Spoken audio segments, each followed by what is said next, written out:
சேப்பாக்கத்தில் உதயநிதி முன்னிலை, கொளத்தூரில் ஸ்டாலின் தலையில் இடியே இறக்கிய விஜய். தமிழக சட்டமன்ற தேர்தல் 2026 இன் வாக்கு எண்ணிக்கை விறுவிறுப்பான கட்டத்தை எட்டியுள்ளது.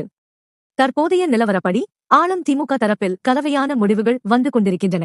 நட்சத்திர தொகுதியான சேப்பாக்கம் திருவல்லிக்கேணி தொகுதியில் போட்டியிட்ட உதயநிதி ஸ்டாலின் தொடர்ந்து பின்னடைவை சந்தித்து வந்தார்.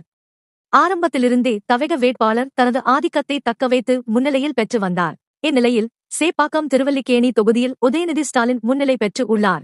இருப்பினும் ஒட்டுமொத்த தமிழகத்தையுமே உற்றுநோக்க வைக்கும் அதிர்ச்சி தகவல் கொளத்தூர் தொகுதியிலிருந்து வெளியாகியுள்ளது. திமுகவின் தலைவர் மு.க. ஸ்டாலின் தான் தொடர்ந்து வெற்றி பெற்று வந்த தனது சொந்த கோட்டையிலேயே கடும் சவாலை சந்தித்து வருகிறார். 5வது சுற்று வாக்கு எண்ணிக்கை முடிவிலும் அவர் தொடர்ந்து பின்னடைவையே சந்தித்து வருகிறார். அங்கு நடிகர் விஜயின் தமிழக வெற்றிக் கழகம் தவேக வேட்பாளர் முன்னிலை வகித்து வருவது மிகப்பெரிய அரசியல் திருப்பமாக பார்க்கப்படுகிறது. திமுக தலைவர் முதல்வரே இப்படி பின்னடைவை சந்திப்பது திமுக தொண்டர்களிடையே கலக்கத்தை ஏற்படுத்தியுள்ளது.